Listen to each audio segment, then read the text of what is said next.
Welcome back, everybody, to the show. Myself and Kyle are ready to take up the reins where Grid Talk left everyone off. Hopefully, plenty of you guys are still awake. Kyle, I checked back. It is almost 4 months to the day since our last episode that we Wow, hopped on and did this. we're really good at this whole podcasting thing, man. We're so good at it. Yeah, we're honestly a pretty trash media company. No, but obviously we've been busy. Kyle and I, both of us, are actually on the road. Granted, Kyle's finally doing something for himself. You got your birthday tomorrow. It's tomorrow, Yes, right? sir. Yeah, Yep. tomorrow. Over in Pennsylvania, visiting a buddy. Yep. I'm up here at Amarillo. One of the, I guess, one half of the base or HQ for TB South and TB Texas. Doing some driver coaching today, tomorrow, and Friday, and maybe Saturday. And then a quick turnaround back home. And then we're all linked back up again at Newcastle next week. So there's a lot of ground to cover over 4 months, Kyle. I'll kick it over to you because I talk too much and I've got some stuff on my mind. But where should we start, man? Where should we kick this thing off? Catch 4 months ago. What have we missed? What's the first thing since then to hit? So I think I have to look back at exactly our episode date, but I believe where we left things off was right around SCUSA Pro Tour Orlando. Granted, the Grid Talk guys have kind of kept everyone, I think, up to speed pretty well. But again, we're talking mid-March for our last episode, March 27th. So it was actually end of the month. That would have been right after. Oh, that was when we talked a lot about racecraft. We went nearly 3 hours that night.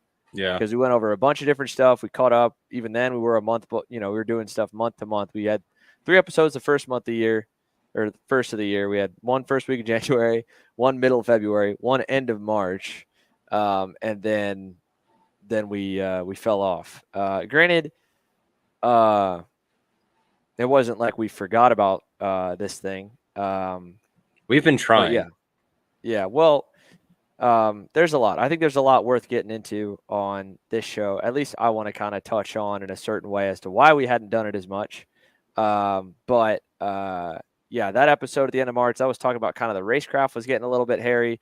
There was the Orlando incidents. There was the stuff that I could personally attest to from the second TSRS race I did back. I've now done 2 more races since then, 1 more TSRS and 1 Rotax race here at Amarillo. I've got 2 more left on my limited schedule for this year before I go back in. I don't want to call it retirement. I feel like hibernation is a funnier word because I don't want to. I don't know when I'll come back out. It's not like you'll never get in a go-kart again. Because when I'm in my 30s and you're in your 30s and we're not running KA Masters or Master Shifter, I'll be disappointed, Xander. We've been over this, dude. I'm not. You're not going to catch me at Masters till I'm in my 40s. We'll talk in our 30s.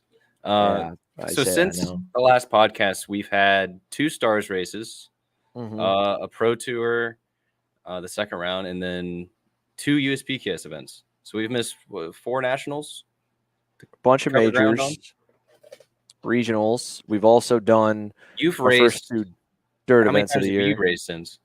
Twice. You've raced twice since then. The dirt races. So what do you want to? What should we cover first? What is there any?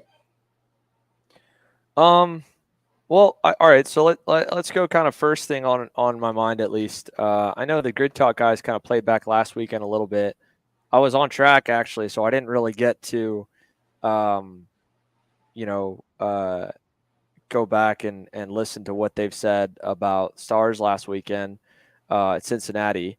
That was probably, to Stars standards, I don't want to say it was a bad weekend. I think it was the biggest stress test of a weekend, they've had. I think, there's a lot of guys on the Stars crew that have plenty of recent years, whether it's with SCUSA, with USPKS, with Rotax, with Rock, or all of the above, of doing their job or doing a related job at those events. So I always felt like when I described the Stars series to people, that they were overstaffed, kind of proactive.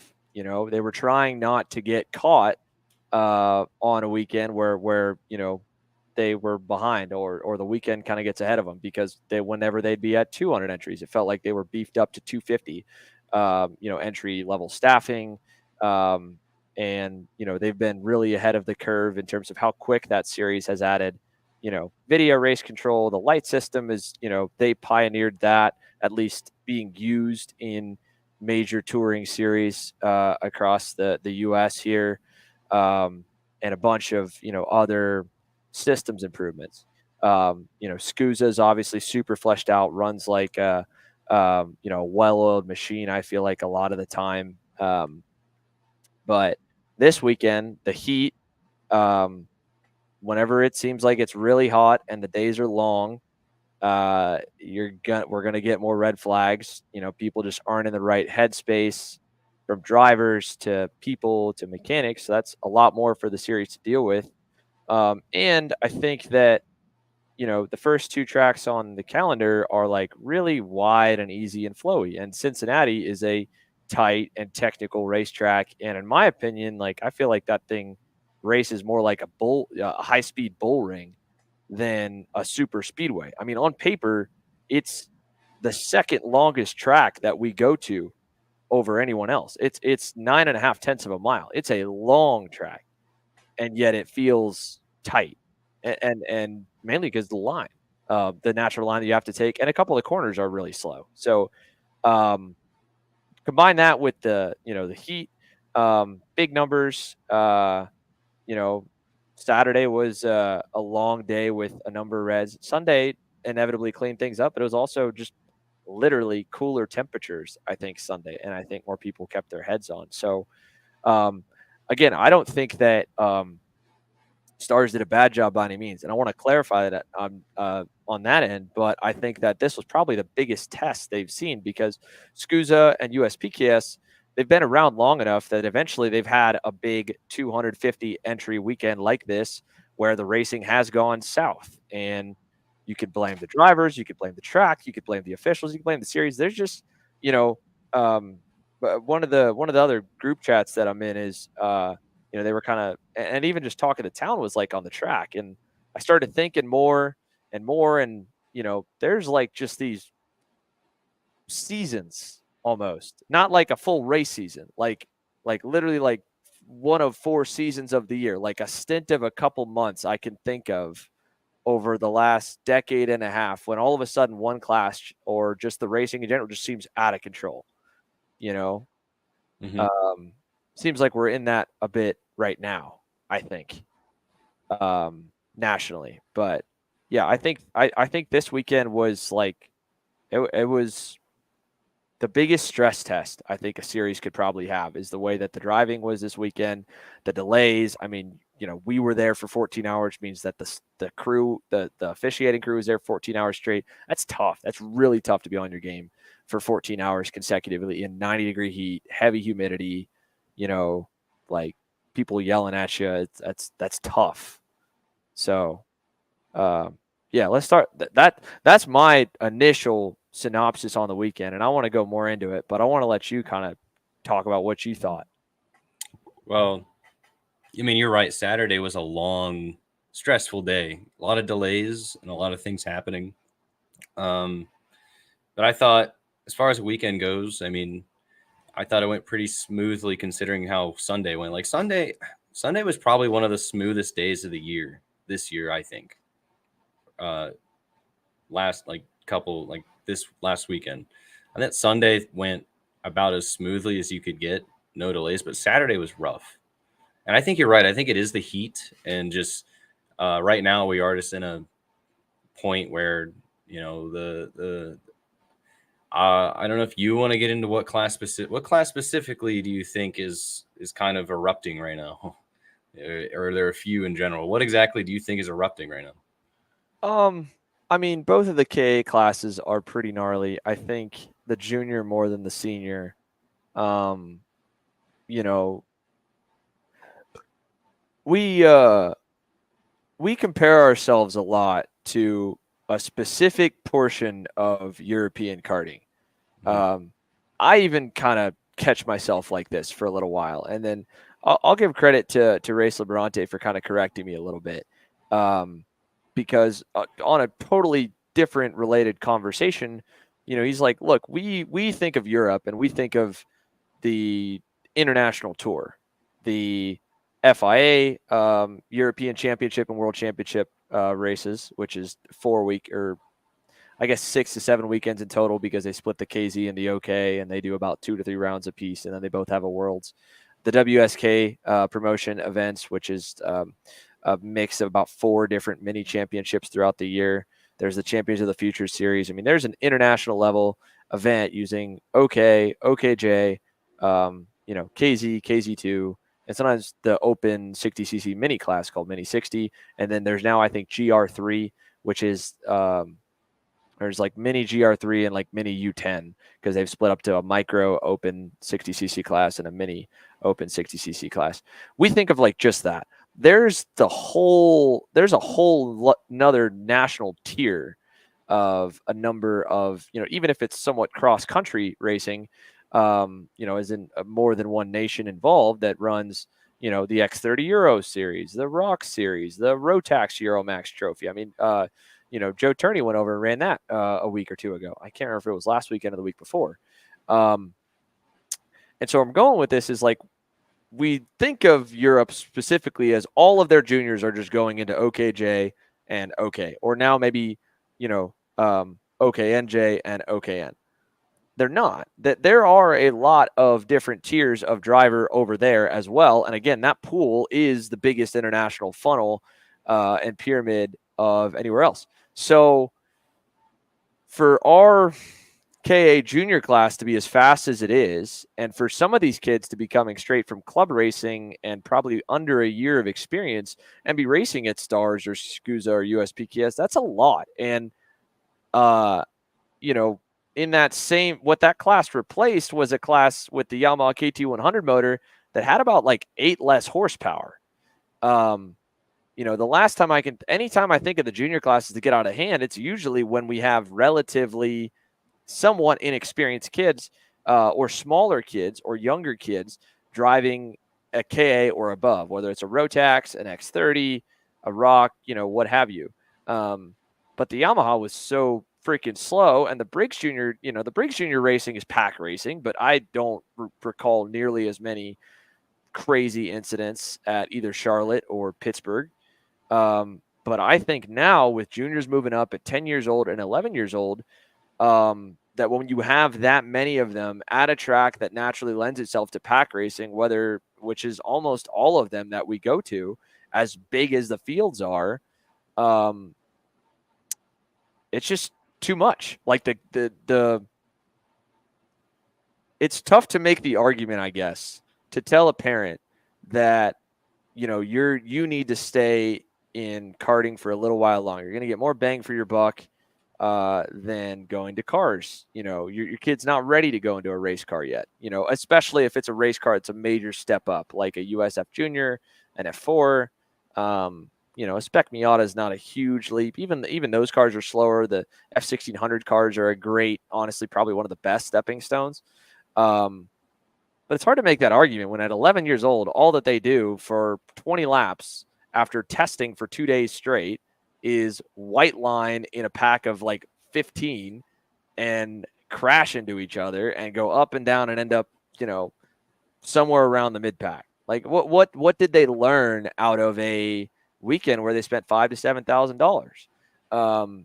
I get it. Like, I mean, so the kid that I'm working with here, Luke, he runs KA Junior. He's new. He's only been racing for a very short amount of time. He's gearing up for his first ever national next week. He's going to go run the SCUSA Pro Tour. He's been running the regionals with us. He's still very green. Today we knocked off like a second on lap time and hit like a new personal best. When we get to the end of this like little 3-day kind of boot camp that I'm doing with him, typically then I would start to go into like racecraft and strategy of, all right, at this point in the race, they work together. At this point, maybe defend or whatnot. But like, I'm going to have to teach him how to like avoid like getting trampled, because that's what the mid to back of the class is. The senior class isn't much better in KA. It's a tick better, but that's, I think, worse for a different reason. I think the senior class is too many fast guys going the same speed, that, they're all the same lap time. And if you just knock the guy off the racetrack, or if you white line and eventually they battle behind you, you guys are going to be gridlocked like pace wise. So they may or may not get back to you. That's totally different. The junior class has a bit of that, but I think the further back you go in the junior class from 15th onwards, I think a lot of those kids are like out of control, especially like did you watch, if you caught any bit of the B pre-final, any of these KA junior like LCQs, like the Rex, I mean, they're going for it, they're trying, but they're not even like overly dirty. Like they're just kind of out of control. I think so, and I don't think there's a really good fix to that. But I think a lot of people are looking in a variety of different directions, and the truth is that I don't think some 10-year-olds are ready to go into the powerful class, or if they are, then they're not being trained to like not drive into people, because it looks half the time like it's just like you can't even penalize some of the incidents. Like Stars gave out as many penalties as they could. PKS is having a full penalty sheet too, SCUSA too, and it's like you can't even give out enough, because half of the wrecks are just like two kids just collide, and then what? You drove all day Thursday, you drove all day Friday, you coached all day Saturday, and you end up in just this like goofy incident. So not to go away from what you're saying, but it did make me think. I want to talk about Badger, and I'm going to talk about Badger a little bit more. But something at Badger that Nate Dean and I were talking about, that Nate said to me, was, at what point do you think we have a KA Pro-Am class? At what point do we separate the top and the bottom? I don't know. Mark at USPKS, that he had kind of mentioned that to me when me and him were talking at Orlando last year. Because it kind of goes into what you're saying. It feels like there's two different classes in the same class almost. Yeah, like, well, okay, so in KA Junior, I think if KA Junior is going to have that lower minimum age, part of the issue is that they still run lap times that are comparable to the seniors, and it's a pretty hefty jump from the Swift class. Yamaha Junior and Yamaha Senior had the same issue, but Yamaha Senior was just like hilariously slow. So the issue wasn't that the juniors were out of control. I mean, that's what I came up in. I never raced a 125 junior because I got into the sport kind of late. So I ran Yamaha Junior, and that was after a year of running four-stroke with Clones, the predecessor to what the 206 thankfully phased out, because Clones sucked. Everything about them sucks. They were just cheap and not built to be a good race motor. So thank you, Briggs, for making that a lot better. I wish you would have came into the sport about 7 years earlier with the motor, but I digress. But I did Yamaha Junior, and like it wasn't overly crazy. I don't think the racing was super gnarly. Again, I feel like it's honestly KA Junior is F4 if Yamaha Junior is F1600 or Formula Ford.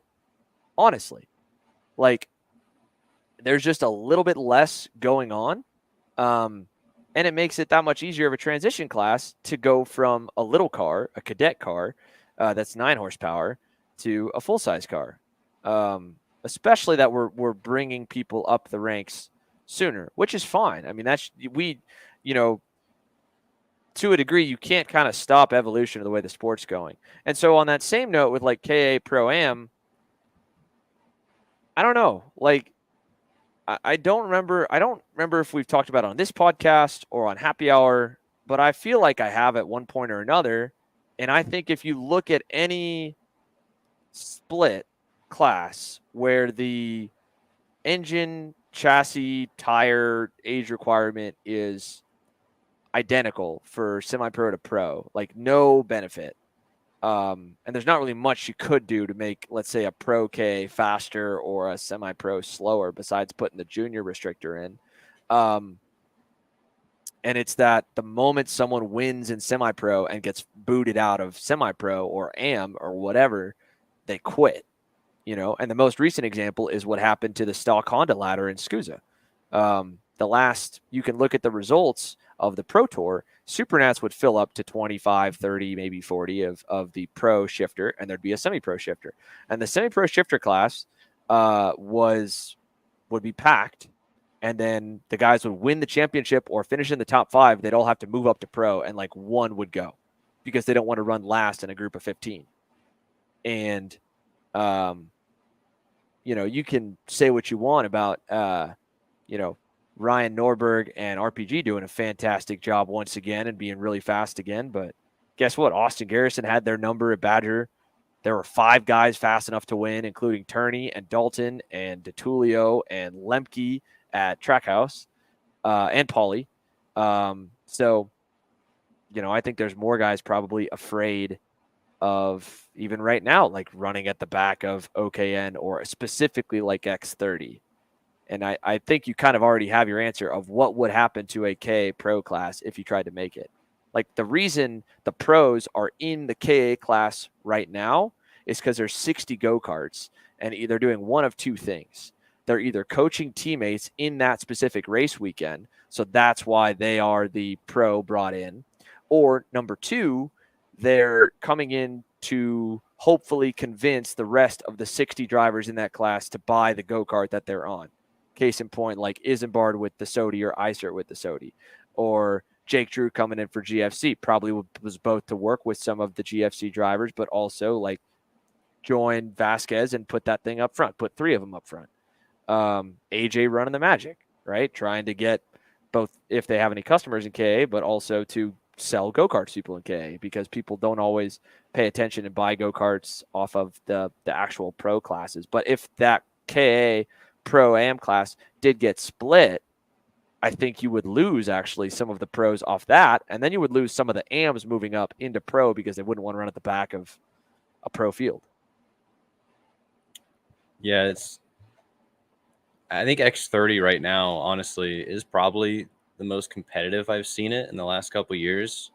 But I mean, like, what are your opinions right now with how big the KA fields are and honestly how short the X30 fields have been? I mean, they haven't been bad either, though. I think 26, no, they're not bad. It's not bad. Yeah, I mean, Badger was obviously light, but, everywhere else has been 25, 26. Hopefully next week will be another 25, 26 field. It's harder and harder as we get into the summer to know what entries are going to look like because people are getting tighter and tighter with their budgets at this point in the season and starting to make, decisions to cut events that they originally planned on going to, or make a last second decision to go to an event because all of a sudden they have the money to go to do it. Way different. Like, entries from January till, April for the first event or second event of a series, people are entering like 2 months out. And then now they're like not entering the majority of the entries until like the week of. But I don't think it's a bad thing to have a 25, 30 driver pro class, whether it's shifter or X30, or if you had a pro KA division. You don't need a lot of drivers to make it pro. It just needs to have really good depth. And X30 and shifter now definitely do have more depth in terms of the number of like A+ caliber drivers on A+ caliber programs driving consistently enough to be at A+ level for sure than KA. There's a lot of like really good B+, A+, or A- coming up stars in KA as well. I don't want to knock them, but I don't think it's a bad thing to have it a little bit less. You don't need it to be massive. From our perspective as a marketing group, it's actually better if we keep it at a constant 30. It's hard to teach people that many names. Like you look at, again, casual F1 fans to casual NASCAR fans.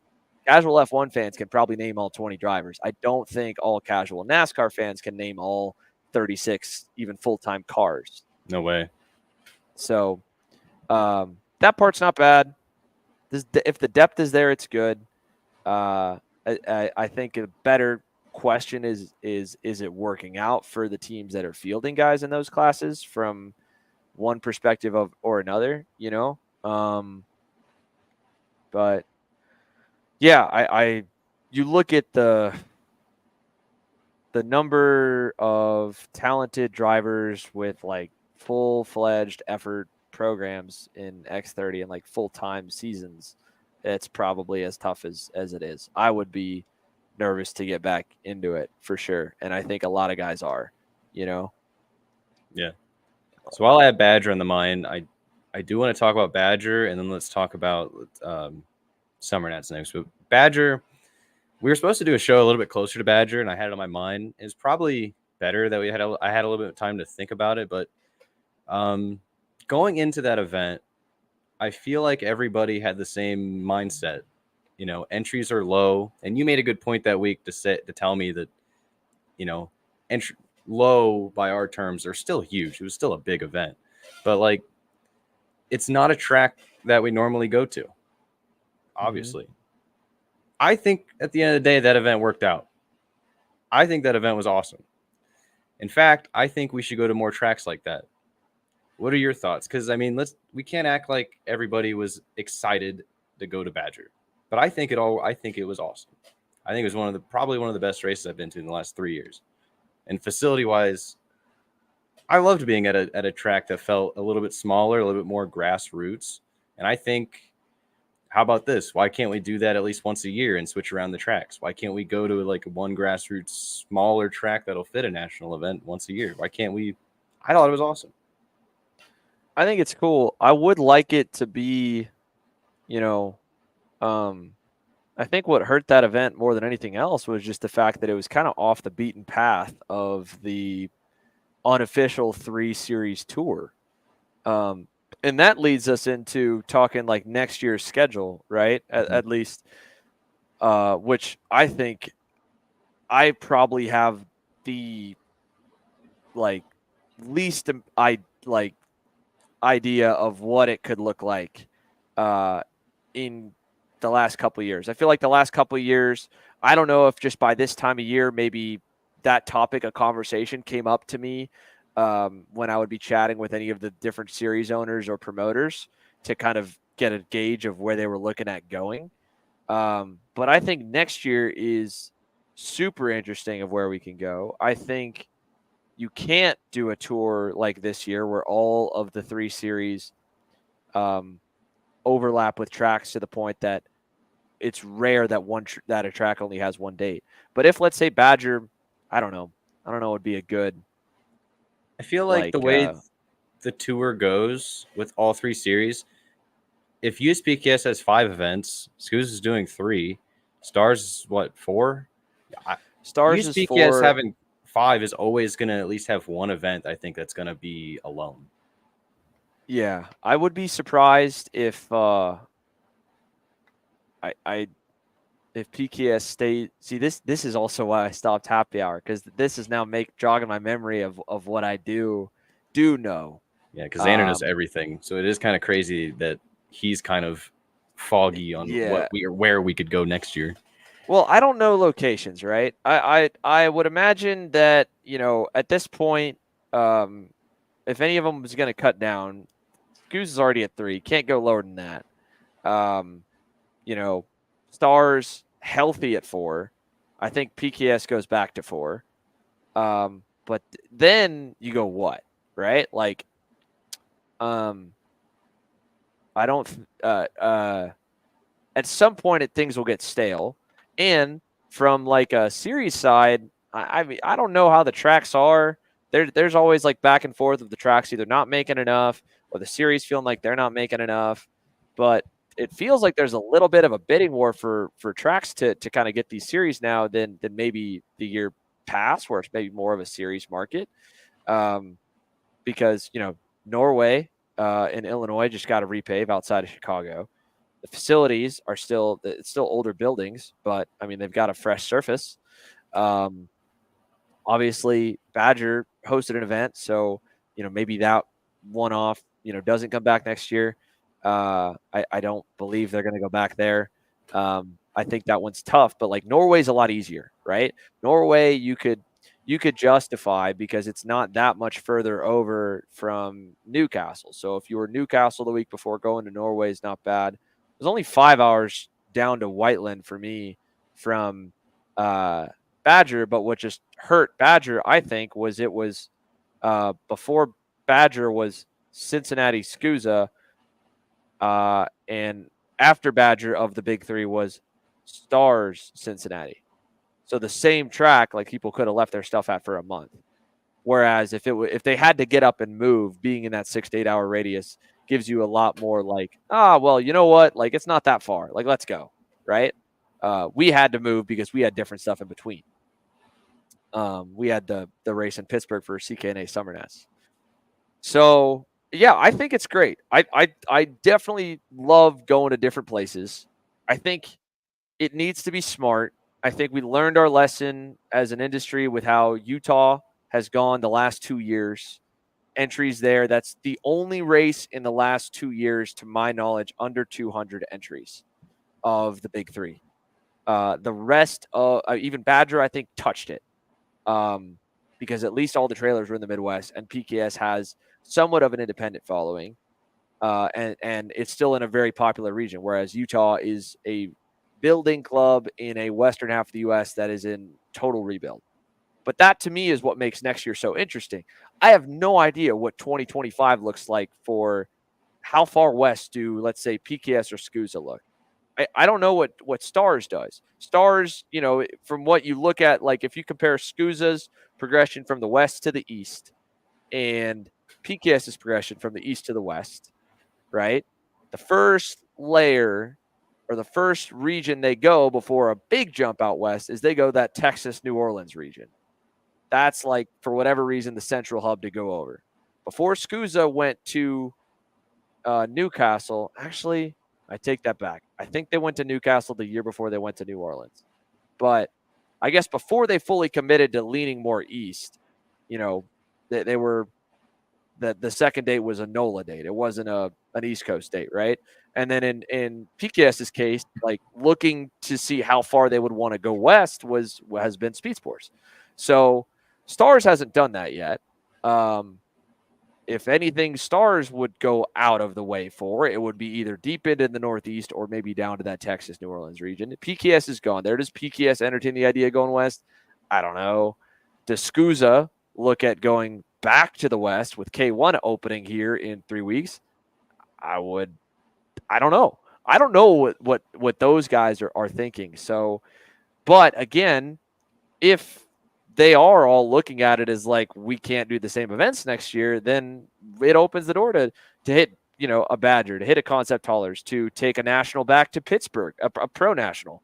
CKNA Nats puts on a good show there, but unfortunately, those guys all struggle to get over the Rhino liner. I think that the bigger CIK European go-karts won't have a problem there.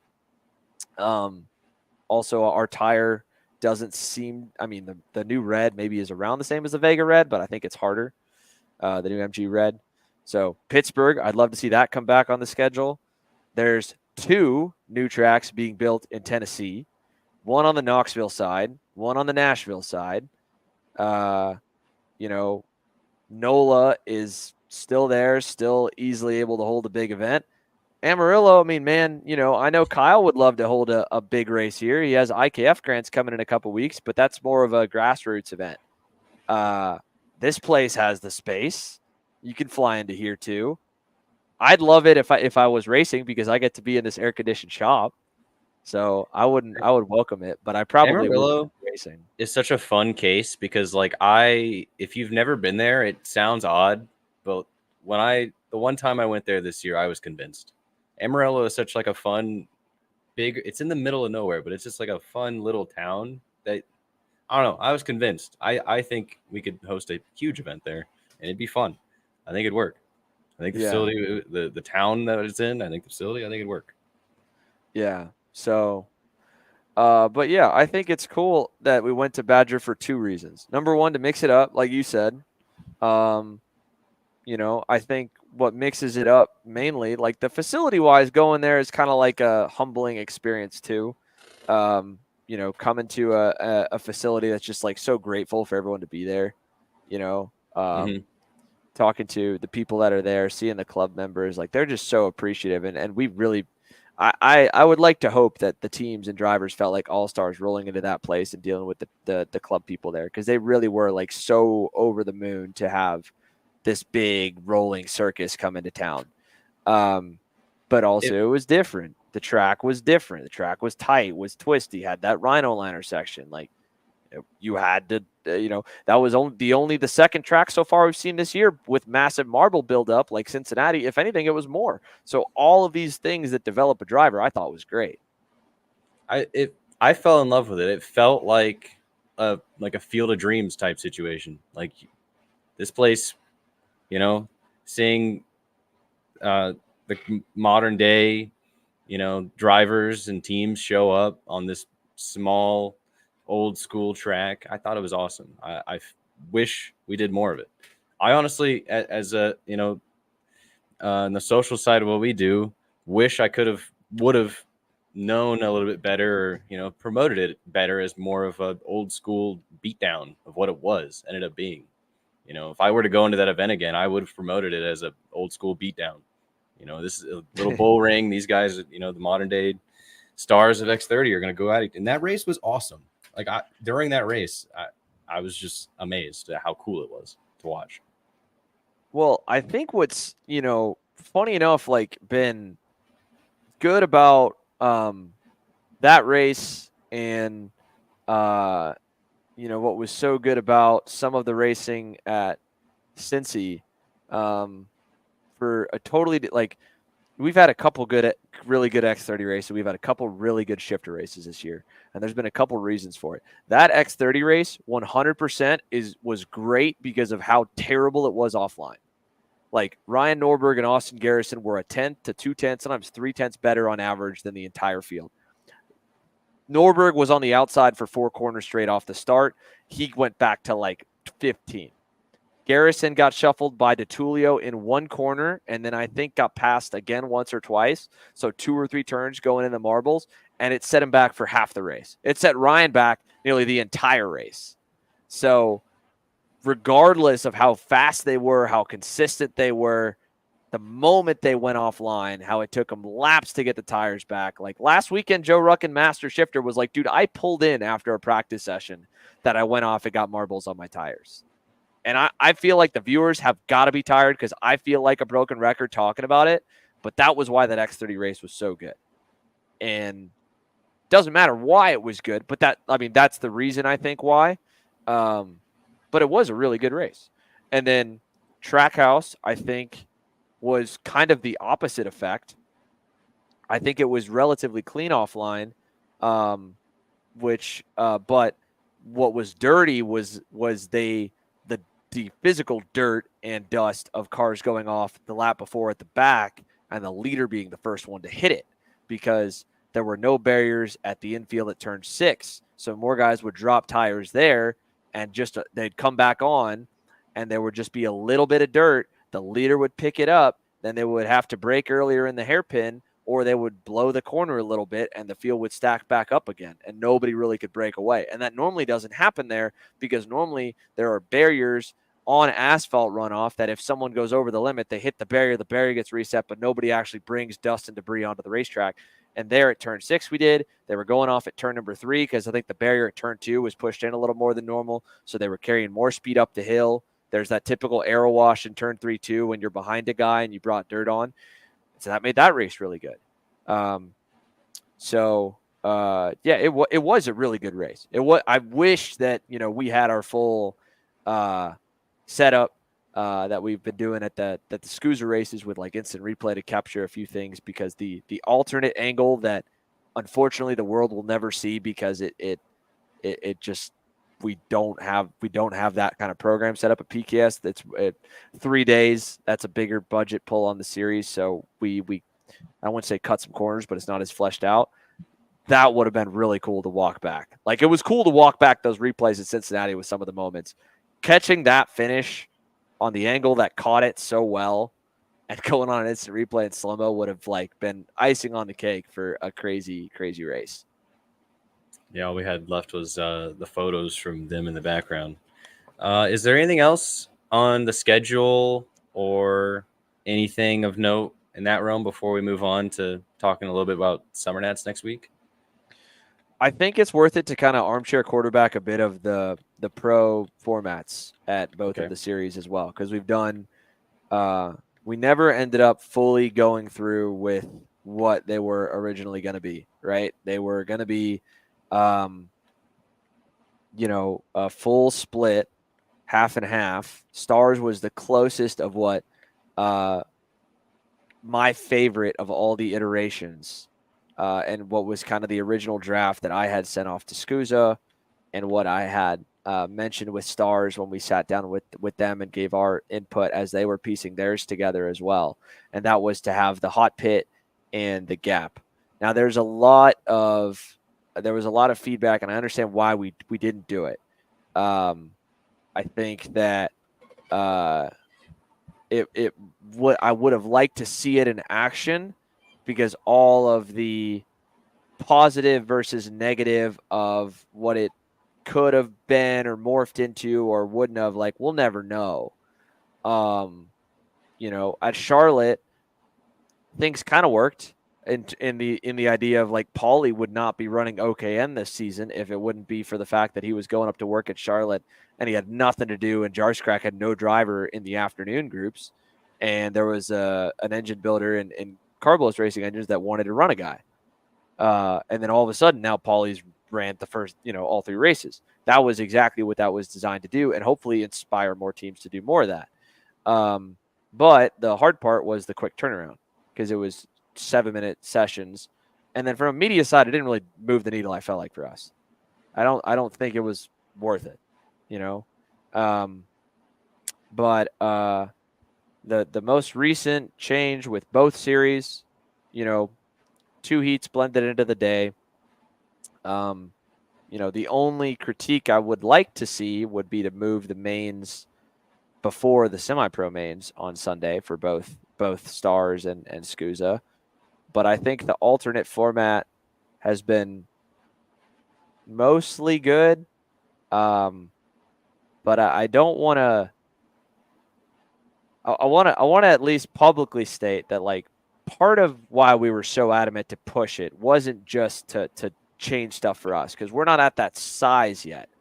A lot of it was to try and see if logistically it was going to help teams be able to either double utilize people, save money on having to get an extra body or 2 or more by having people kind of bat both ways, and get some more value if they want to sponsor a driver in any of those classes. Stars still starts them 1 round late in the morning. I'd be curious to hear if that makes a difference. I know from some guys they like it. From, like, AJ, he over the weekend, his words exactly were, I could do the exact same job that I do for the Magic team if I had a session at 9 a.m. or if my first session of the day is at 11 a.m. It makes no difference to me.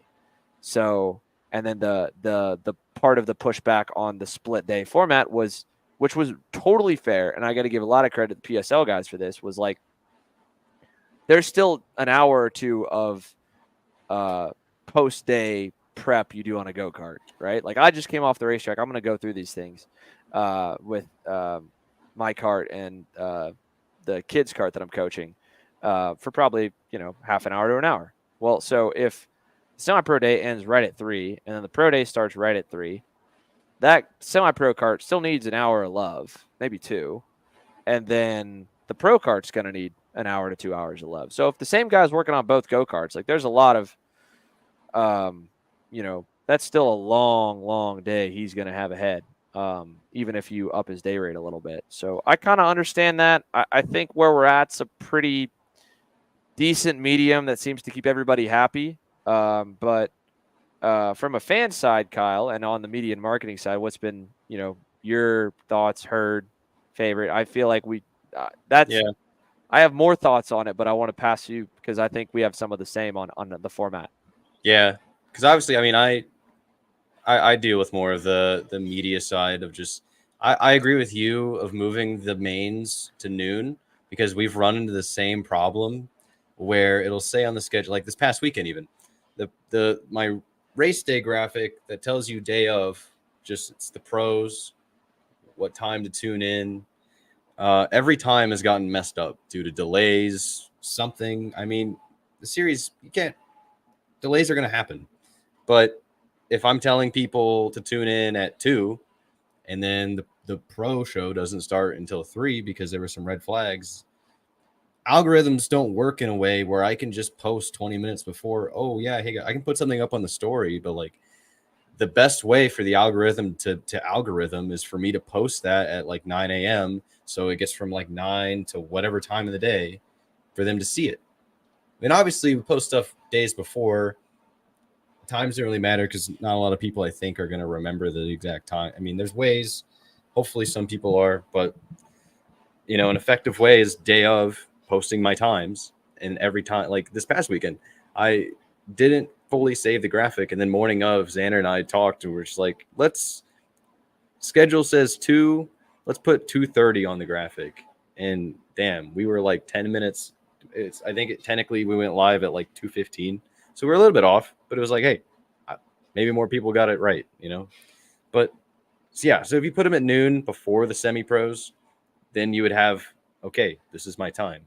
My only problem with noon though is the West Coasters kind of get screwed, but they can wake up early for races. They can cry about it. It's fine. But other than that, I feel like it's all worked out. The only thing about splitting their sessions like the end of the day on specifically my end, and it is very unimportant, is I did enjoy having full access to the drivers, not really doing much but like wrenching for the whole day where I could go get interviews and stuff.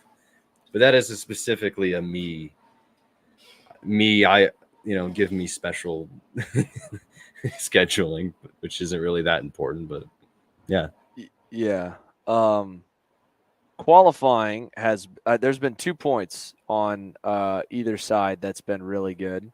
Qualifying with the new format at SCUSA has worked beautifully. Can't take full credit. It's a carbon copy of IndyCar.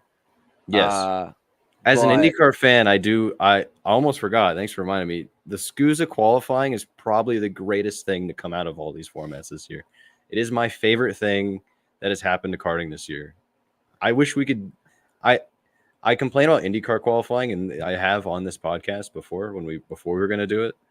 But I almost wish there was something more we could add to it to make it better, because like I think the two bracket system is freaking awesome. It's the coolest thing we've done all year. yeah, I mean, we go back on messing with the format of race weekends and what we were trying to do, right? What are the ultimate real goals here, right? We're trying to add a cool factor. We're trying to add some exposure for the drivers. And we're trying to, you're never going to get racers to stop spending if there's an option to. But if you can withhold them from that, they might try and do it in another area, but they're going to, if it doesn't make a difference or a big enough difference, they won't. Right. And so, what we're trying to do is even out that balance to, that equation of cost to, return. And, if that was the whole reason of the split format, right? But if there's pushback and it ends up being more costly, then it doesn't work, right? It needs to work for everyone. There's some people that it absolutely worked for, and I would have loved to see it go more that way. But there's some that it didn't, in their model one way or another. I don't think it's something to write off though, but at least just let's get through the year and where we've landed. 2 heats leading into a main seems to be good. It's enough racing. The field seems to, it's a good enough balance. They're longer, which helps. The qualifying stuff has been mega at SCUSA races. I love that.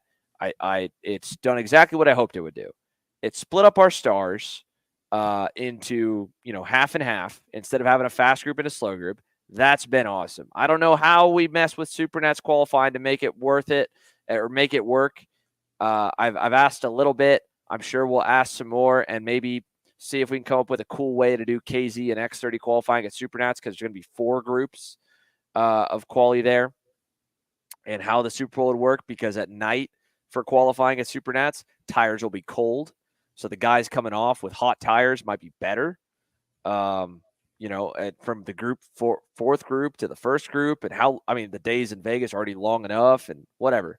But that's been great. The second part that I've really enjoyed watching is the longer main events, and they're not much longer.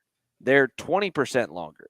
They're 5 more laps or 5 more minutes, roughly, from a 18-minute main, more or less, to maybe 20 to more like a 25-minute main now. I did that, or I shouldn't say I did that, pushed to see if the series would, and they agreed to go longer. And Stars has also gone longer with theirs as well. I don't think they've gone to the extent at SCUSA, but even at Stars Cincy this weekend, we got to see it in Shifter, and Shifter's been actually better with that longer distance. Seeing these guys on like the last 7 laps, like skating around, no grip, struggling. We've had 2 great finishes we would not have had if it wasn't such a long main. We're getting to just put the driver's physicality and stamina and endurance on display. That's awesome. But that was put in to try and clean up the X30 class, and then it hasn't really mattered for them because either they've been stupid and wrecked on lap 1 anyway, or the class has been smaller than the 35 of a year ago or even the Winter Series, and it hasn't really made that big of a difference of trying to instill some patience in the drivers by thinking, I've got a lot of time to go forward and I need to take care of my stuff. But watching the shifters skate around and like struggle and end up actually having a good battle because the guy that was really good in the beginning kind of falls off has been great. Like, hands down, worth every dollar to watch. So that part of it's been good. I still think it's worth revisiting. Like, even with Billy Musgrave chiming in here, like Billy says, like Paulie, the only reason I was able to run Stars was because of the split pro format, so I could help my JMF team in the morning, then focus on my shifter program in the afternoon. And granted, Billy still run the previous 2 events too, even as the sessions have blended in. I'm sure it hasn't been easy, but obviously ran damn good, won last weekend, but he also rolled off the truck good. So he didn't have to make a lot of big adjustments. So I would imagine if he was struggling Friday and trying to take care of customers, it would have been tougher. So I think it's worth revisiting. How it works, I don't know. But I wouldn't want to give up on it because I think it's the right direction. Mm-hmm. But quali, those long mains, dude,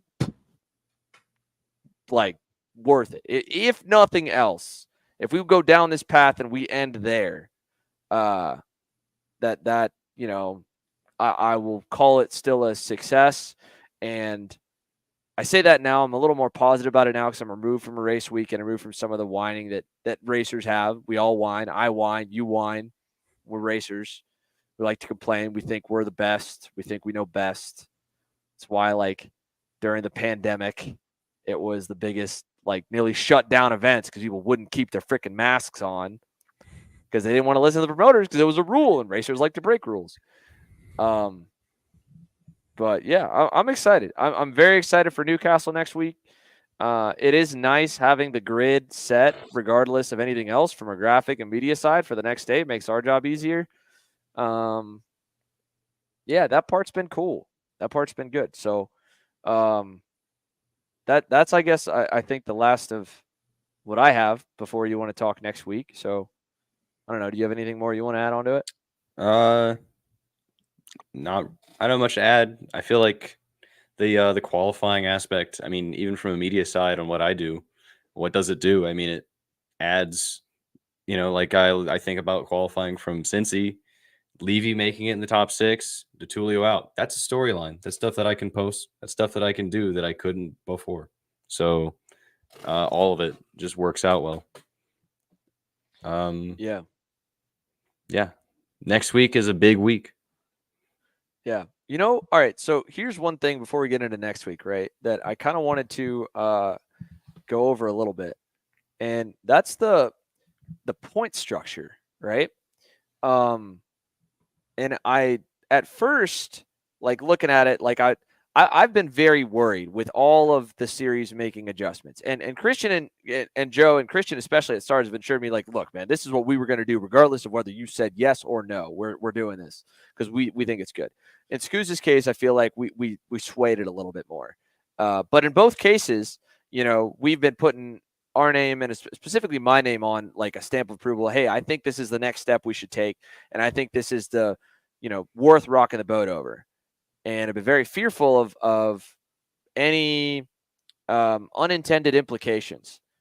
And one of them was, by cutting sessions down in terms of total number of races, the first feedback, like Keeble Hartley said to me right after he blew a motor in Orlando in the main was, Xander, you better give me some more points at the next one because now I'm screwed out of the championship after round one.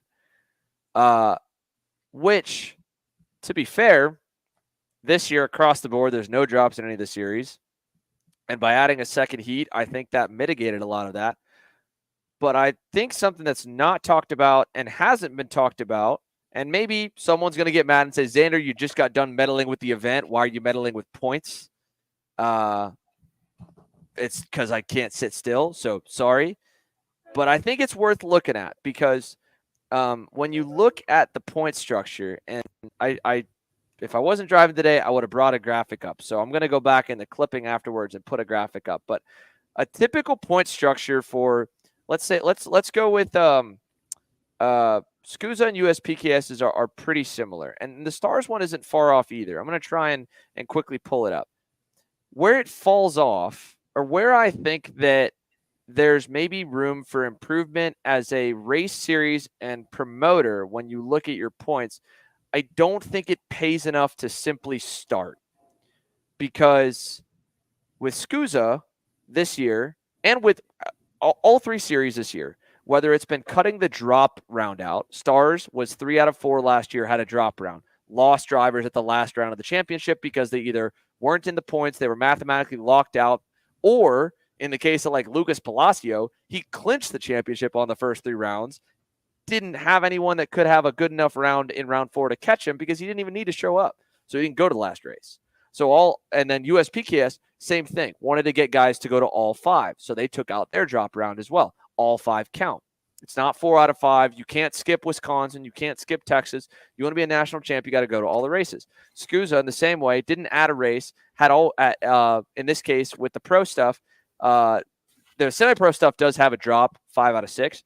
The pro stuff does not. It's only 3 rounds because it's just 3 weekends, And the whole reasoning behind all 3 of these series making these changes and SCUSA having a hefty championship prize structure for the top 10 with free entry, tires, and a cash prize of $1,000 at 10th going up to 10 grand to the winner is to get guys to race all the races. But if you look at SCUSA and you look at USPKS or you look at Stars and the current point standings, and there is probably a guy that has missed a race this year and has run 2 of the 3 weekends, or in SCUSA's case, 1 of the 2. Prime example like Kai Hunter in X30, and they're in the top 10. Like they're 8th or 10th because it pays so much to win that when you finish 20th, you score like 50 points on a weekend. And you do that over the course of, let's say, 3 SCUSA weekends. You run the whole year.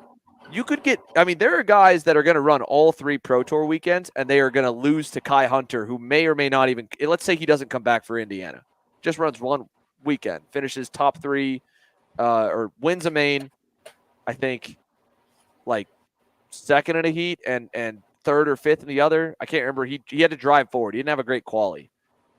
He's going to beat guys that ran the full season.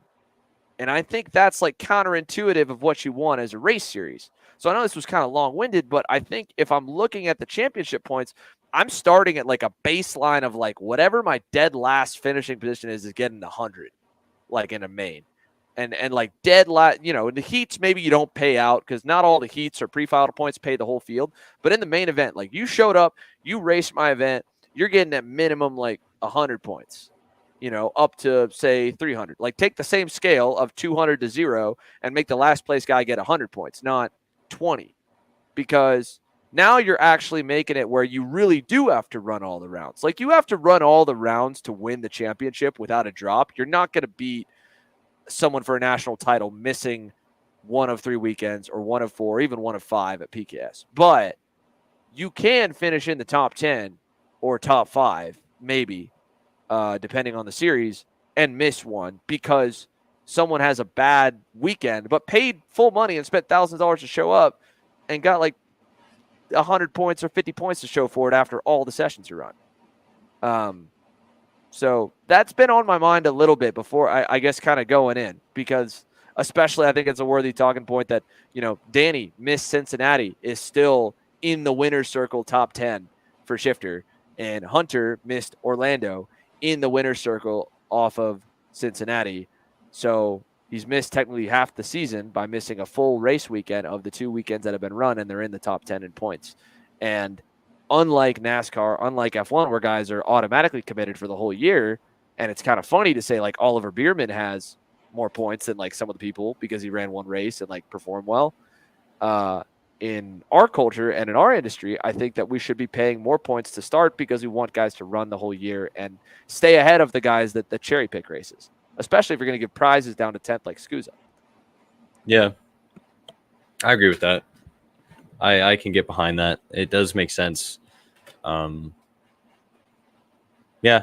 that makes sense. So going into next week, I would say next weekend, so far throughout this whole season, I think next week is probably the most important event that we've had all year. It feels like, at least. Championship weekend of Pro Tour and the first year of the Pro Show. No drops, just a straight up points fight. I think we have a graphic ready. It's X30 has 5 guys, 5 or 4 within 100 points going for the championship. So pretty big weekend. What are your thoughts besides restructuring things going into the weekend? Well, at PKS and at Scusa, right? Like PKS just spread out just recently because Garrison had a good Badger weekend, and he now leads by like almost a full race, like 400 markers in X30. KA I think is somewhat closer, but Shipman's been really consistent. But the X30 class, like hey man, tip of the hat, I guess, to Ryan for blowing a set of reeds at Cincinnati. If he doesn't blow the set of reeds, actually no, if his GoPro doesn't come off, I forgot. Ryan's GoPro came off and he got full on DQ'd from that main. Got 0 points for a part falling off. Would have sucked from the showman's side if he would have won the race and got DQ'd for something like that. But hey, that's the new world we live in with insurance. But I think that's cool. I think it's, Ryan comes in 5th. He's the furthest one back. But we know that he's probably over the average of every session, the best performer on the year, and fastest guy of the 5. Just again, Hayden's been right there with him, but just a tick off at the races that have counted. Outside of NCDNF, Ramos like kind of a consistent top 5 guy, Pauly consistent top 5 guy, Carr like consistent top 5 in the main event guy. Normally he's been struggling in the heats and to get going earlier in the weekend. That's cool. Shifter kind of has worked out decently well there for them, with AJ being still within striking distance of Morgado because Mateus hasn't had good Saturdays. He struggled in the 2 heats. I would probably do, I think PKS does have a really good point structure with qualifying. There's, quality at PKS, I believe, pays 50 to the pole down to 10 at 5th versus the old adage way that's just never been mucked with, which is like a 10-point bonus sometimes to the pole sitter and then nothing else. So like if we're going to have a lot of effort and like a whole show around, especially the Scusa quali, but even the Stars one too, I need to double check. I know Stars is paying more in their points this year, but I don't know if they're paying off qualifying. I'd be interested to see what viewers think. How much you guys think qualifying should weigh in a championship? Should it weigh at all? I think there's something to be said because there's a lot of emphasis that goes into it, especially now where it sets grids for 2 heats or 3 heats. So I think PKS has that part pretty well. But yeah, I'm excited. I'm excited to have a really good points fight, and it feels like the guy that has the best odds to score the most points on the weekend is the one that enters the furthest back, right? Like, we know Ryan is going to perform. We know he's going to be exceptionally fast. It's always good at Newcastle. Always good there. I mean, so is Hayden. So is Hayden. Hayden's really good. Always top 5. Hey, and look, man, Ramos of the tracks that he like top 5s, top 3s at, and like almost got a wins pole at. there last year, I think. Yeah, he's really fast there. We're running backwards with the Stars shark fin. I checked the track map, so it's the identical Stars layout. Diego is extremely good on that layout. I think the weakest one going in is probably like by the stats, maybe Pauly, but also that's a bit unfair because he has had his best start to a year, self-admittedly, that he has had in like the last 4 seasons. The only stipulation being the only really bad weekend and downer weekend he's had this year, probably Stars Newcastle. So on that layout. But that's exciting. And again, in shifter, right? Like Mateus has been really good, but every single shifter driver we interview says AJ Myers owns Newcastle. He does. And like Cincy a close second. And he put 10 seconds on him last year, right? And yeah, he probably has, by the numbers, better odds to score more points than Mateus over the weekend. So it's going to be like that part's really fun to watch, right? Like we go to, I guess you could make the same argument for Stars' championship when they go to the night fight, that Pauly probably has the best odds of the 4 in the front, maybe tied with Caleb. Maybe a slight edge to Pauly because I think he still has driven more laps at Trackhouse, but they both have it as their home track. Those 2 guys have better odds to run good at Trackhouse for the night fight than Diego and then Terlecki. And they trail them in the points. And then at PKS, Garrison has not run good in his 2 trips to Cincinnati. Didn't run that well at the Pro Tour weekend. Did not run that well at the PKS weekend either. Thankfully, Harley white-lined a lot, and the pace kind of went out the window. But that weekend last year for USPKS Cincinnati was all Joe Turney versus Ryan Norberg. And then Harley was like 3rd best. So maybe that opens up a little bit for the PKS points battle. Maybe it kind of comes back if Garrison comes in low odds to perform good there, but then they finish at Newcastle, and he's really good there too. I'm excited. I also need to look, too, at the bubble fight because the bubble fight, I think, is even closer in both classes. It may not be as close in X30, but it is definitely closer in Pro Shifter for the fight to get to the top 10. And I'm jury's kind of out on like how much guys are paying attention to that or not, of like getting $3,600 worth of entry and tires and $1,000 cash. I don't know how much that matters to people. It might not. Who knows? I mean, money's on the line. There's a lot on the line, right? We think that, and it's more than, let's say, a random event or more than a previous year, and it's to guys that probably haven't gotten a paycheck yet from any of these pro events. Have you ever met anybody in the racing paddock that doesn't care about like money on the line? Yeah, actually, yes, yes, yes.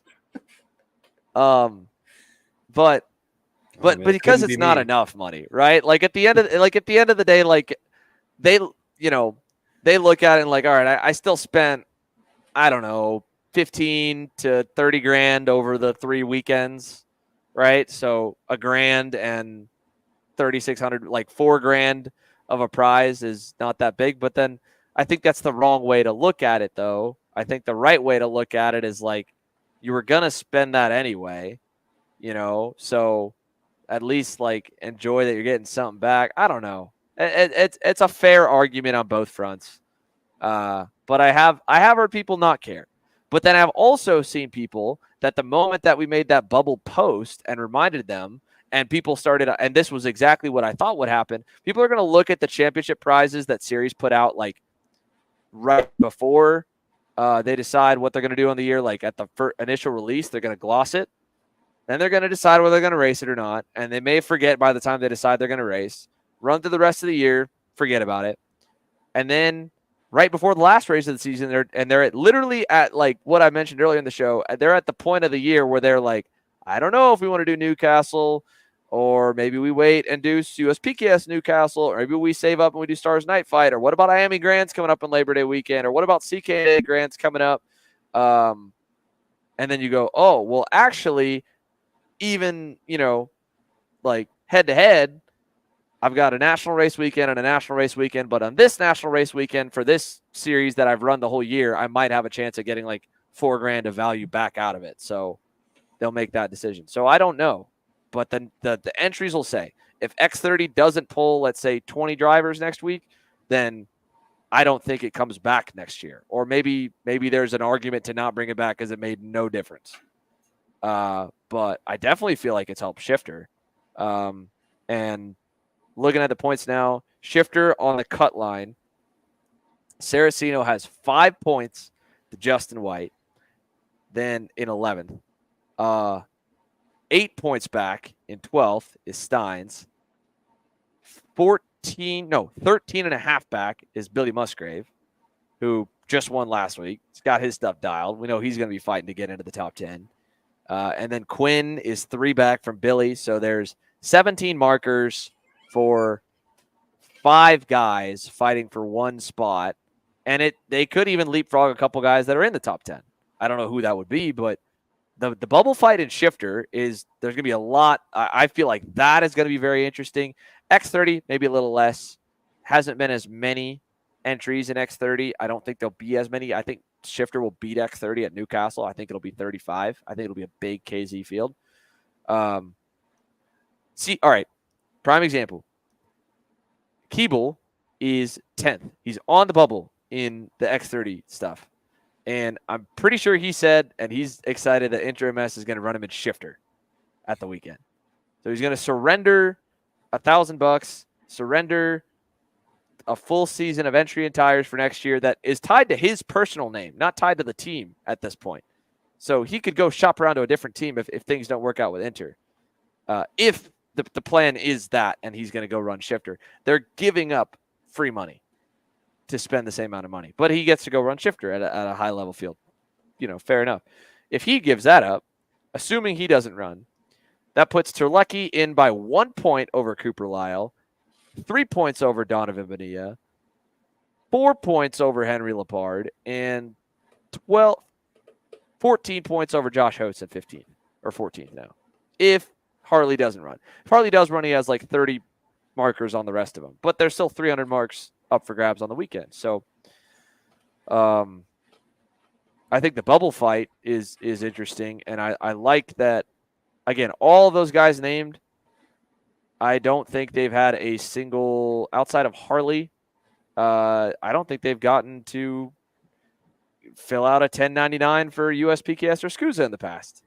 So these are guys that have never had, a shot at that. And hopefully that does something. Maybe it does, maybe it doesn't, right? Stars pays nothing, but does have scholarship money towards the potential of getting selected to go to the Mazda shootout, and some scholarship dollars towards the Lucas Oil School of Racing. So still is paying some stuff out, but it's top heavy. PKS more old school, top heavy. Something to be said for that, right? Like Chase Moog in the comments here, Racer in the comments saying, hey, do a better job if guys have more points and less races than you. That's fair. I just, if I'm trying to put myself in the promoter's shoes on any of these situations, it's all about trying to get people to want to come to all of my races and not just one, and rewarding those that do come to all of mine and trying to take care of them. So.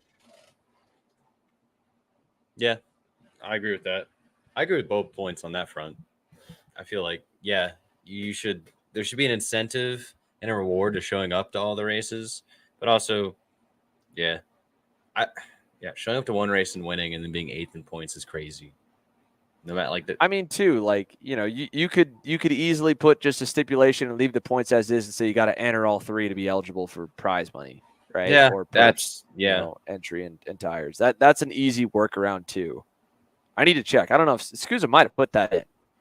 I don't think they did, but again, just something that I know for me in helping suggest on the format, and then like again how to redo their championship points, not their points, but their prizes was like, well, like pay deeper. These guys have got nothing, and you're trying. If you pay to 10th, the guys in 11th to 20th are going to think they have a shot at that, and hopefully they'll keep coming back and running for more. So will that happen? Will all those guys listed on, the points that are outside the top 10 or barely inside the top 10, are they all going to run next week?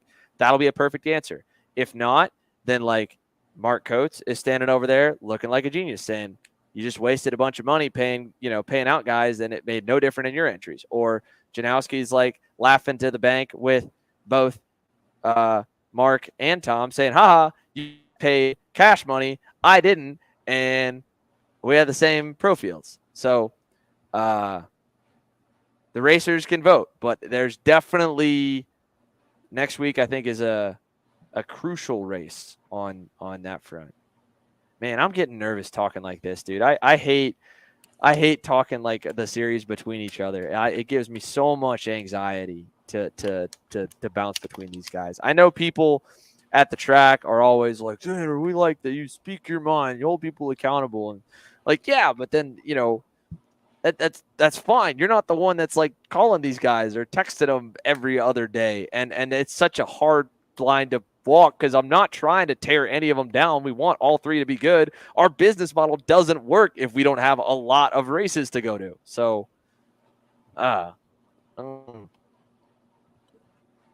what's next? What else should we talk about next week, Kyle? I don't know. I feel like we've covered. I feel like we've covered most of it. I'm excited to see Danny on a Sodi. That deal was that. Oh, we have Q&A submissions, bro. Yeah, we have Q&A submissions.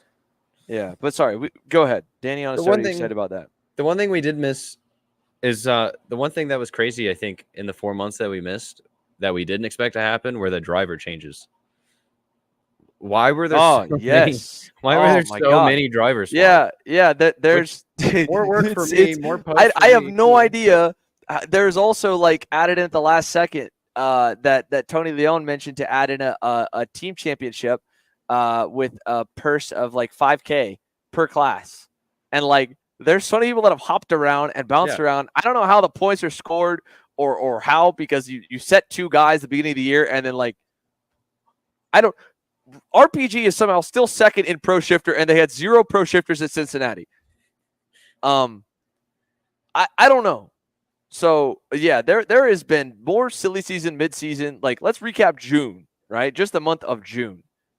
So beginning of June, Sodi says we're going to focus just on Harley, no Dalton.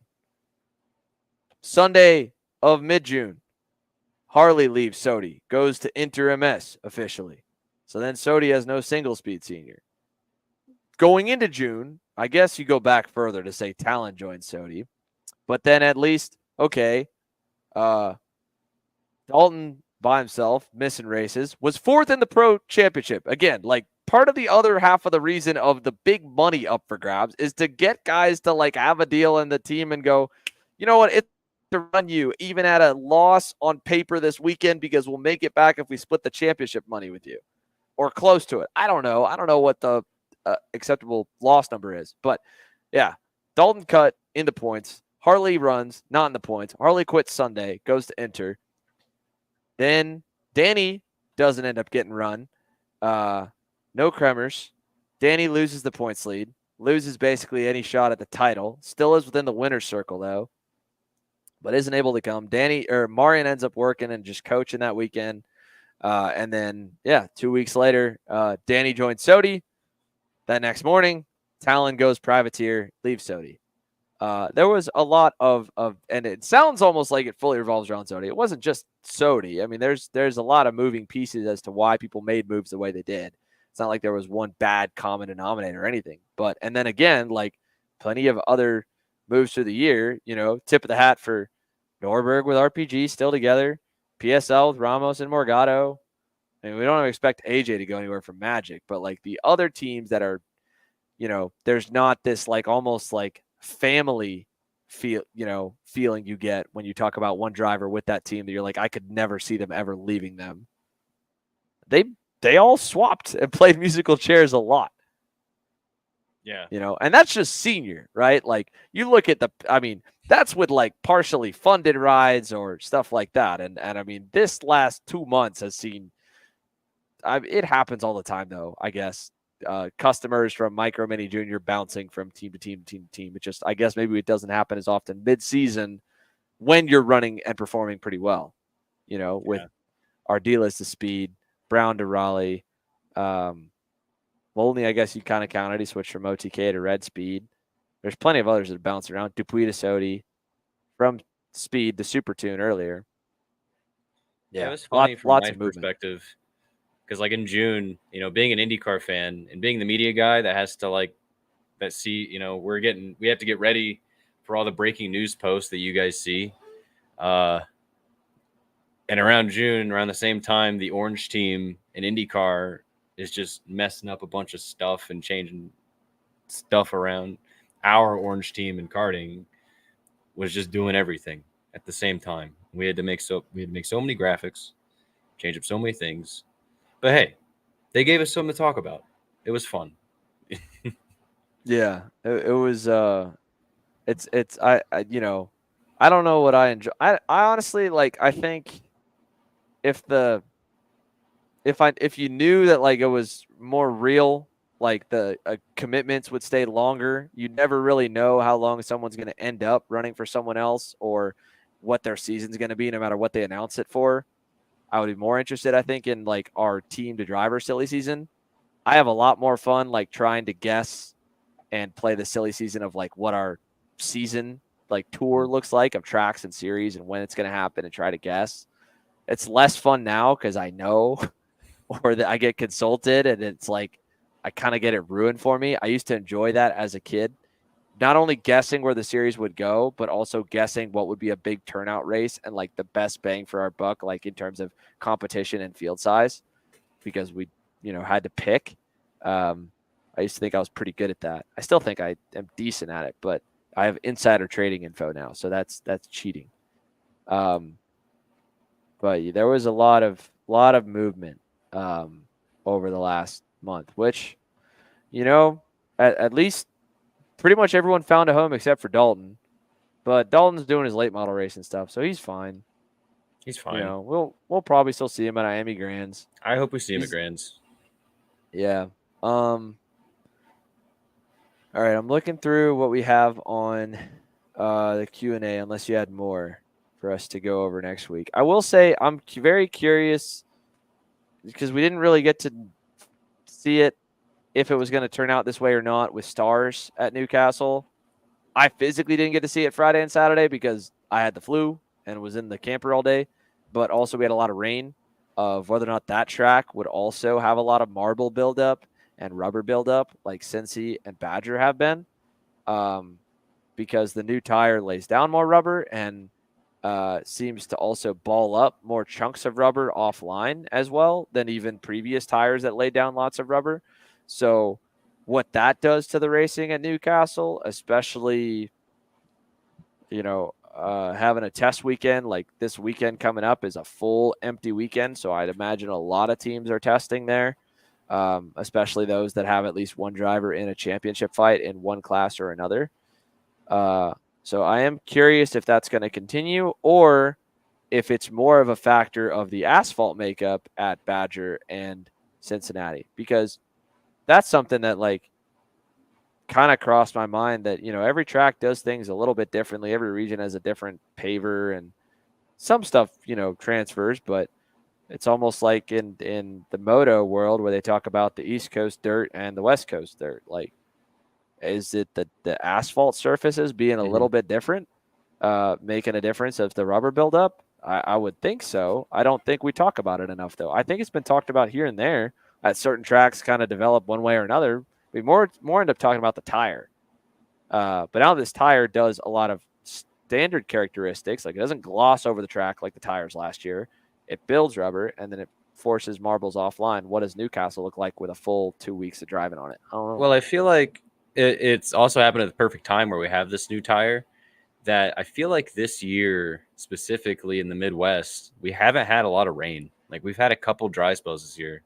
I think this week we've had a bit Why of would rain. you say that before next Listen, week? I take cool videos and photos. If it This rains, is why we I'm shouldn't okay do with this podcast. We're man. indoors. We just curse Our ourselves. stream dude. setup is indoors. I'm sorry to the camera guys, but like if it rains, it's going to be a fun race. But it hasn't. It's been very. We've had a lot of dry spells in the Midwest, so when it doesn't rain, we're not washing away a lot of rubber. We literally had rain Friday last weekend, you knucklehead. We've had longer dry spells, I'm telling you. And that rain was not in the forecast, by the way. It just happened. But I'm telling you, in the Midwest, we've had longer. I remember in June, when it was Cincy to Cincy for the Road Tax East Championship, it had not rained all week. And it's also just been hotter this year. Like I remember that week of the Road Tax East, we had Pro Tour, and then it was 90 to 100, in between 90 to 100 degrees all week long, no rain. And when we got there for Road Tax, the track was still just dark, like darkest I think I've seen a track in a long time. And then the Mojos versus the MG rubber, that was a fun weekend. But I'm telling you, something about the Midwest this year too. It's just been drier and it's been hotter, mixed in with the new tire. Well, so that you're could play a cursing us factor. because if you remember Newcastle, all right, Badgers had some rain.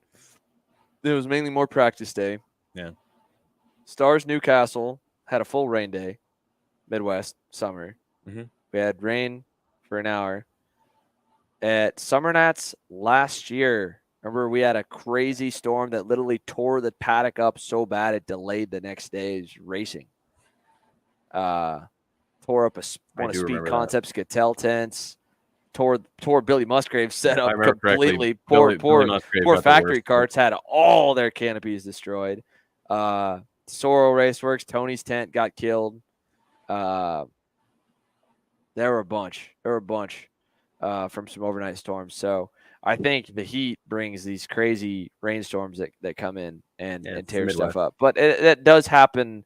It's not the first time it's happened at Newcastle. I'm just saying, I don't have any water. You're just blaming me if it happens. No, but yeah, I am. Well, yeah. You're just bringing up a point so that it's my fault next week if anything happens. 100%. Yes. Okay. Yes, 100%. I mean, I would personally maybe welcome it a little bit if it just cools the temps down, because if we end up where we may end up getting set up, it's going to be 98 degrees in the scale tower. Because if we're stuck with how it's been all year, I'm telling you, it's been hotter this year. If it's how it's been all year, I predict Summer Nats will be the hottest race of the year by far. It always is. It's the middays are just it is always hot. Hey, remember what I said last week at Cincinnati? More night racing, please. But again, like what we talked in Cincinnati, we can't do it in Cincinnati because there's a noise ordinance. But no, that's not why. No, the problem is you still show up to the track at noon, and we're on track at 2, so we're still on track at the hot part of the day. I mean, again, we finished Saturday at Cincinnati at 7:30. At best, we run the day to midnight, right? Which noise ordinance, maybe not able to, but let's say optimistically you ran at midnight. It's not dark till 9. You got 3 hours of nighttime. You have sunset hour, which might be, depending on the track, like hitting the driver's eyes, like at Vegas, where we literally have to stop the day half the time for 20 minutes for the sun to go down. And then again, at best, we take the day, we add 5 hours onto it. We push everything back 5 hours. So instead of 8 a.m. for warm-ups, it's 1 p.m. for warm-ups. Listen. And then if we're 1 p.m. on track, that's ending at midnight, Kyle. 1 p.m. on track, we show up at 11, and here's the worst part. Karting people are not trained for night racing. Nobody is. But they would be if we did it more. No. Look at all them at Miami night racing if we do it Miami Grand tries to keep the gates closed till 10 in the morning, and people are jumping the gate at 8. They're on track at like 1 or noon.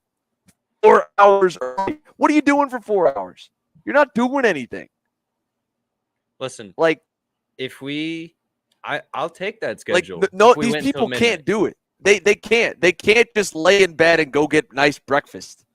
They have to go stare at a go-kart and tweet. Would that longer day on Saturday, if we went into the night, not be worth it if we did it night fight style, where we didn't even race on Sunday at all? We just went home during the summer. We had a day, and then we were home on Monday, and we had a whole week. You know how nice that'd be? You don't think people would enjoy that? We're on the road a lot, man. It'd be cool.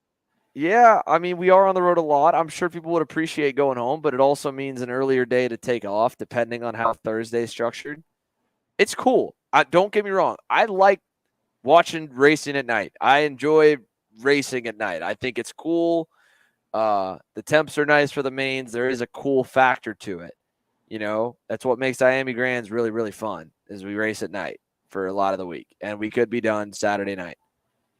But I don't believe that every knucklehead in the paddock won't be trying to get into the gates at 8 a.m. and then still being at the track till 1 or 2 a.m. and then complain that the days are long. That's on them. We complained that the days were long in Miami Grands last year, and to be honest, we also could have been there a little bit later in the morning. We just couldn't help ourselves. That's your fault. You were the one who told us what time we had to be there. But okay. Well, you also say this because you just sleep in. I'm the social media guy. What do you want? Like, I don't deal with the broadcast. Whatever, man. Whatever. All right. All right. We got Q&A questions. Yeah. Okay. Here, I'll let's get into Q&A, Kyle. What one do you want to hit me with first? All right. So the first one, Chase Judkins asks, what is the best way to jump into two-stroke kart racing from the LO206?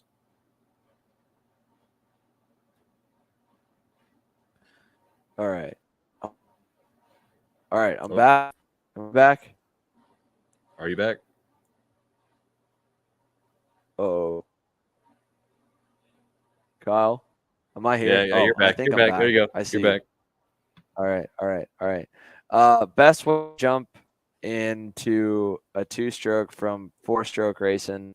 I was telling some of our guys this, a couple of our workers, because a bunch of our camera crew and all of our crew race or have raced or still race, and want to do it more and are moving up. I think you should first go club racing. If you don't really have a club, then I guess you kind of got to go to regional racing. But then before I would go to national racing, I would go run a regional race outside of your region. So if you're a Midwest guy, I would come and run a Texas race, I would run a Florida race, or I'd run a California race. Or if you're, again, one of those regions, like, go somewhere else, right? But don't, jump the competition level too high, I think. Because there's really, like, you think, okay, club to regional to national, but now I think there is a much steeper jump from most regionals to national racing than there is from local to regional racing. So if I'm crafting a path, and I guess this is not the exact answer of going from four-stroke to two-stroke, because I don't know what level of 206 racing you've done. If you've just done club, if you've done regionals, have you done CKNA Grands or any of the CKNA majors? Have you done a lot of them? That would factor into how I would take the path. But I would run club, I'd run regionals, and then I would go out of my region, run someone else's regional. That would be like national for me, whether I'd have to drive there, set up and arrive and drive, whatever. And then I would consider going to Stars or PKS or SCUSA in KA. And then after a year of KA, you get close, then maybe jump to X30. Somebody asked if you're going to do any of the Vegas races. Now, I will say, I have on video of Kyle saying you're running Supernets. I thought he was talking about. He said, "Are you doing They're rock or talking about shoes in Vegas?" racing. Racing. Yeah, no. I Kyle in this room, like Kyle Yushinski, TV Card Salad, in this shop, have it on video. has lied to the people. I will not be driving in either Vegas event. We have We video won't proof. be there at Rock. And Super Nats is too crazy. So, no, not going to happen. Yeah, no, not going to happen. I feel like Xander will run Supernets someday. Put that in the words, someday. I don't know. I would like to. I don't Yes. see a way where I could in So the would near I. I'm telling future. you. And K Masters. yeah, no, no, I'm just telling you what I'm going to do someday. no. You can. Yeah. I don't know. All right. What else? What else we got? Not much. We got a couple questions asking about how you're enjoying that TB cart. It's good, man.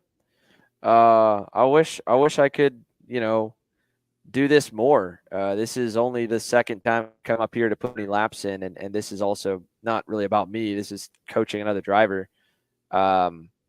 I wish I would have had some more testing on it to learn, because every go kart's a little bit different of which figure out works. But to be honest, they're all pretty fast, and some of the basics crossover. Okay. Well, I'll tell you one thing, Kyle. Our TB cart internet right now is failing me. Yeah. So if they're asking about how much I like the TB cart, the internet is not. Kyle Uchinski needs to upgrade this stuff. No, I'm kidding. This is fine. This is great. But go kart's good, man. Same as the GFC. That. All right. I'm gonna pause here. I'm gonna pop over really quick while you cue the next question up. Let me see if this different Wi-Fi might help. Well, we actually don't have that. Let me I think that's here. about it. No. Someone asked why Danny went to Sodi. Pretty sure we answered the driver changes. We.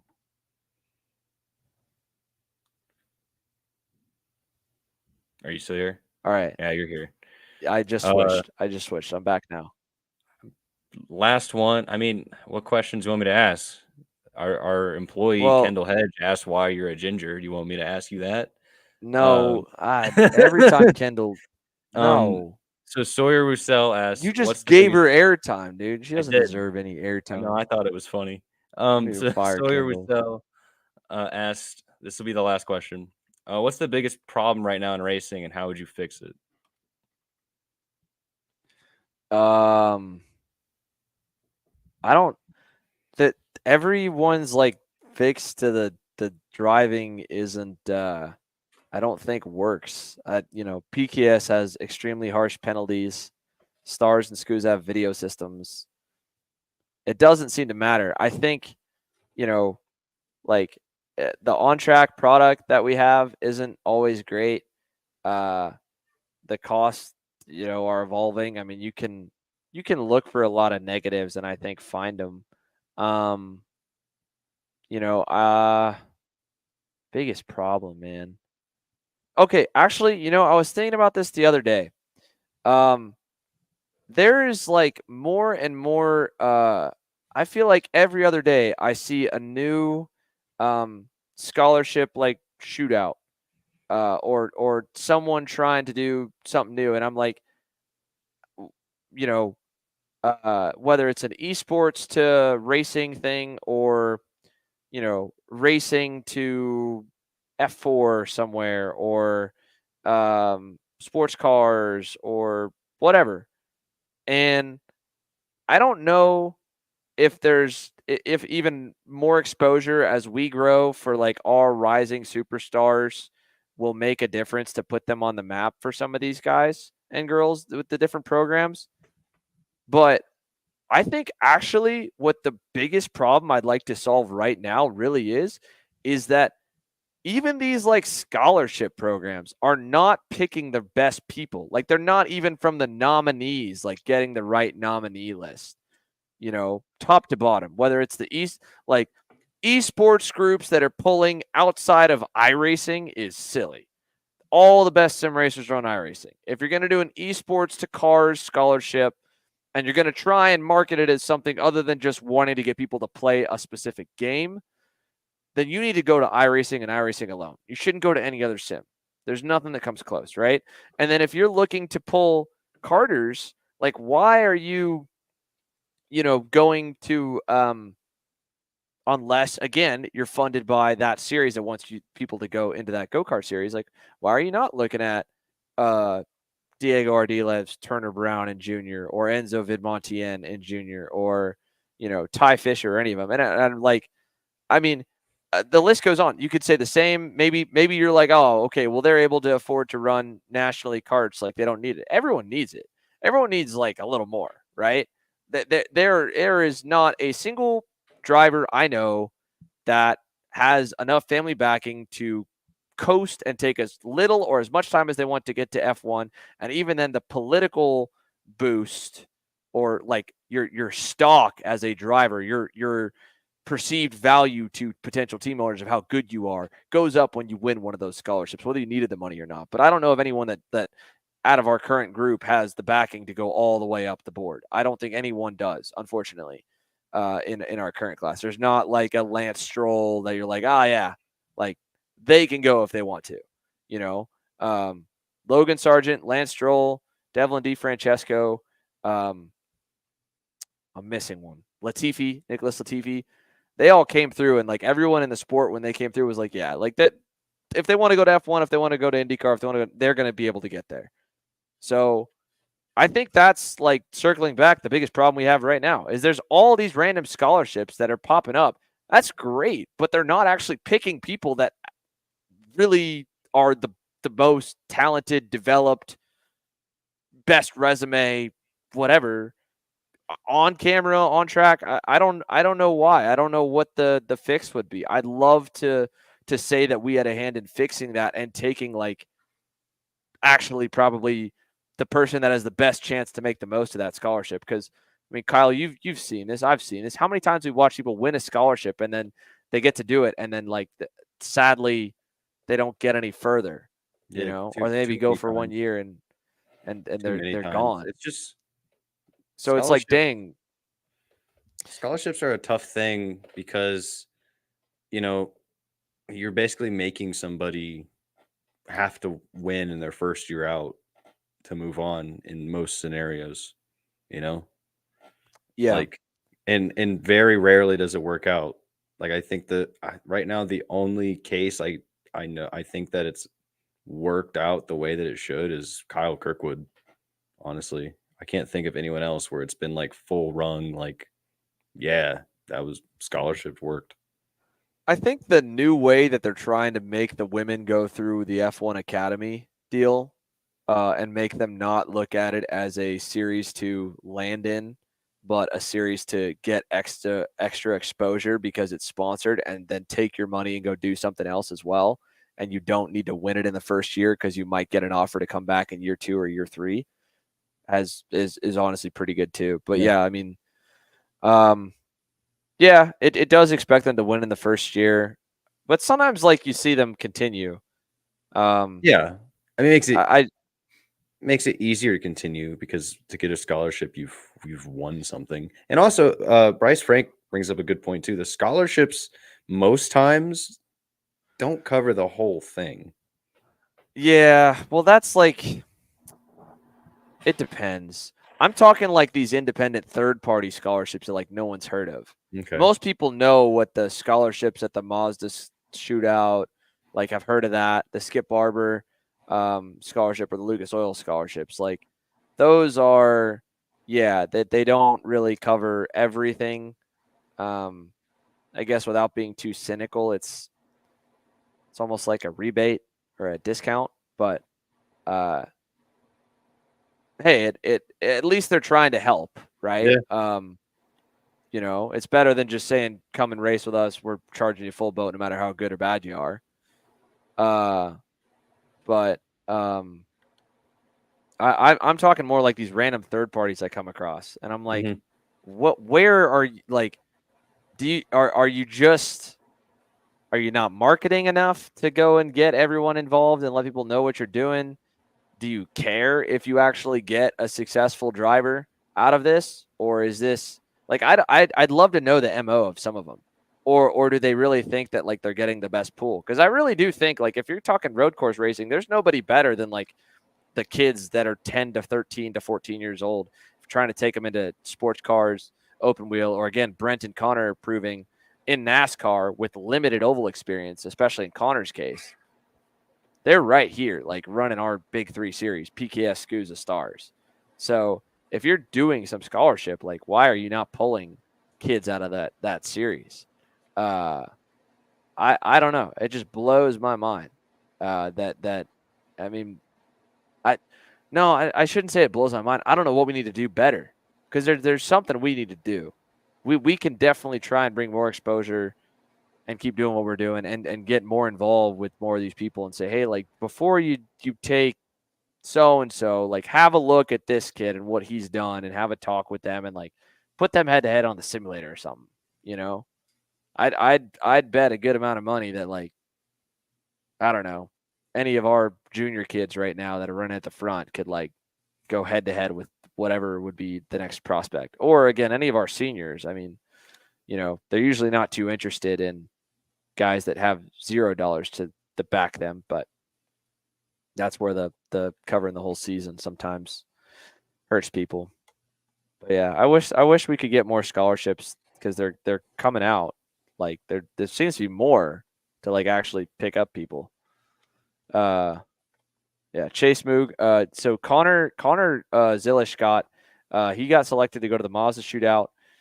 Got the Mazda MX-5 Cup scholarship to run the season there. Covered most of the season. I don't know what exactly it covers versus doesn't cover. I know it's not the full boat arrive and drive of a lot of teams, but the same goes for like the Road to Indy or USF Pro Championships. The difference is that where you know sometimes you can go to a team and say, look, like I'm good enough because I won the scholarship, so you're gonna, you know, can you cut me a discount because I'm gonna probably perform because I beat all the other kids coming in for the year. So he had that, and then now he's signed with Trackhouse as a development driver. He also, through the Mazda deal and through everything else he was doing, got signed with Silver Hair Racing and Trans Am. Yeah, set. So he's gotten some help, right? Like again, Connor, prime example of like we've got superstars here that would run laps around like most of these other people that are in these ladder series. So why are you not picking them? Because I think they would have a good shot to win first year. Yeah, that would be first one. AJ, here's a question from Marianne. What happened to AJ in the shifter main? I don't know. He didn't know. But in terms of why he got booted off the podium, he got a passing under yellow penalty. And I think it might have been the pass he had on Musgrave in the S's. Yeah, well, but I don't know if I caught that was because what it Kyle was. Kennedy and Riccio were off, and when he passed Billy right after Riccio jumped over the fence, and in the moment I was watching the race with Kendall, and I was like, had to have been a yellow, like that had to have been a yellow zone, and I was right. So I even put it in the group chat to see if maybe one of you guys on the commentary would pick it up, but no, I don't know. I'm just right a lot.